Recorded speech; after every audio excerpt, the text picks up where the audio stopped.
এদিকে তো এই ডিসি স্যার একটু ডিসি স্যার একটু আগে আসেন। ডিসি স্যার স্যার এই ওর পাশে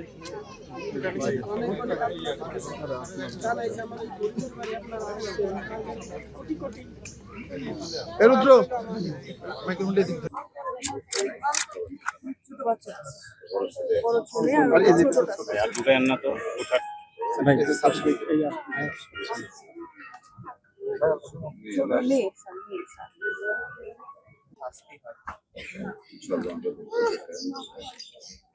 তদন্ত কমিটি করা হয়েছে।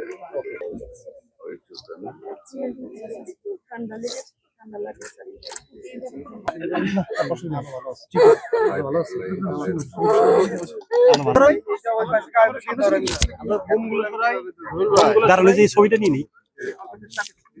রুদ্র তিনটে রাখার সেটা আপনার ওই পাশে। এবার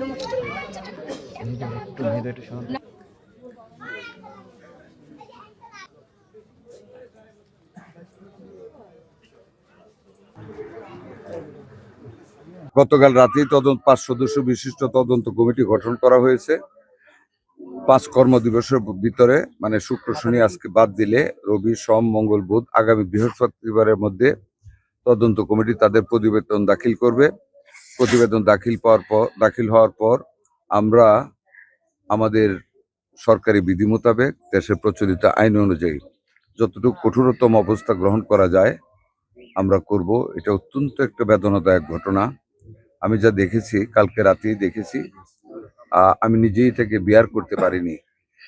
একজন মায়ের আমাদের অবহেলার কারণে একজন মায়েরই অকাল মৃত্যু, একটা নিষ্পাপ শিশুকে যে তার মার চেহারাটা দেখতে পারে নাই ডাক্তারের অবহেলার কারণে যে ঘটনা ঘটেছে, আমরা চূড়ান্তভাবে এটা দেখব এবং এর যথাযথ ব্যবস্থা গ্রহণ করব। আমি আগেই বলেছি আমি ব্যক্তিগতভাবে দাঁড়াবো, আমার সরকার মাননীয় প্রধানমন্ত্রীর পক্ষ থেকে আমরাও দাঁড়াবো ওই পরিবারের পক্ষে। আমি ওনাকে আপাতত 50,000 টাকা দিয়েছি চলার জন্য। আমি ভবিষ্যতে খেয়াল রাখবো। ওনাকে ফোন নাম্বার দিয়ে যাচ্ছি, উনি যোগাযোগ রাখবে। ওনার এই নিষ্পাপ শিশুটাকে ভরণ পোষণ করতে যা লাগবে, যা দরকার, আমি সরকারের পক্ষ থেকে সেটা দেখব। আমরা ক্লিনিকে অভিযান করতেছি, যাদের লেবার রুম নেই, যাদের লাইসেন্স নেই, রিনিউ করে নেই, পরিবেশগত সার্টিফিকেট নেই, অব্যবস্থাপনা রয়েছে। আমরা দেখেন ব্যাঙের ছাতার মতো গত 17 বছরে হাসপাতালগুলির সামনে ক্লিনিকগুলি গজে উঠেছে। 1 মাসে আর 2 মাসে এটা শেষ করা সম্ভব না। তবে আমরা কার্যক্রম কিন্তু কঠিনভাবে গ্রহণ করেছি। তদন্ত চলছে, আকস্মিক পরিদর্শন চলছে। যেখানে অনিয়ম পাচ্ছে আমরা ক্লিনিক বন্ধ করে দিচ্ছি, লাইসেন্স বাতিল করে দিচ্ছি। কার্যক্রম আমাদের চলবে। দেখেন আমরা ক্ষমতা এসে কিন্তু 10টা জেলা হাসপাতালে 10 শয্যা বিশিষ্ট আইসিইউ অলরেডি আমরা ওপেন করেছি।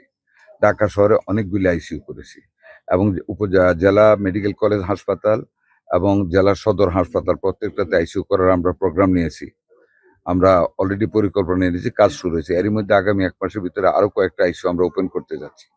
ICU, modern pathology, kidney dialysis. আপনারা জানেন এরই মধ্যে আমরা প্রত্যেকটা মেডিকেল কলেজ হাসপাতালে 50 শয্যা বিশিষ্ট মেডিকেল ডায়ালিসিসের মানে কিডনি রোগীদের ডায়ালিসিসের জন্য আমরা কার্যক্রম গ্রহণ করেছি। অলরেডি টেন্ডার হয়েছে মেশিন আসার জন্য এবং জেলার সদর হাসপাতালগুলিতে 10 শয্যা বিশিষ্ট কিডনি ডায়ালিসিস হাসপাতাল হবে, প্রত্যেকটাতে আইসিইউ হবে। শুধু এটা না, উপজেলা লেভেলে আগামী 2 বছরের ভিতর আমরা অলরেডি কনস্ট্রাকশন, আপনারা জানেন এরই মধ্যে আমরা উপজেলা হাসপাতালগুলিকে 50 শয্যা থেকে 151 শয্যা বিশিষ্ট হাসপাতালে রূপান্তরিত করতে যাচ্ছি। কার্যক্রম শুরু হয়েছে ইনশাল্লাহ। আগামী 3 বছরের ভিতর সারা বাংলাদেশের সকল হাসপাতাল উপজেলা লেভেলে 151 শয্যা হবে, যার ভিতরে আপনার 10 শয্যার কিডনি ডায়ালিসিস থাকবে। মেয়েদের জন্য, মেয়েদের চিকিৎসার জন্য 20টা সিট থাকবে, বাচ্চাদের জন্য 20টা সিট থাকবে, কিডনি ডায়ালিসিসের জন্য 10টা সিট থাকবে, ফিজিওথেরাপি মেয়েদের জন্য একজন মহিলা ডাক্তার থাকবে, পুরুষদের জন্য আলাদা পুরুষ ডাক্তার থাকবে, ব্রেস্ট ফিডিং সেন্টার থাকবে, মডার্ন প্যাথোলজি থাকবে। আমরা অনেকগুলি কার্যক্রম গ্রহণ করেছি।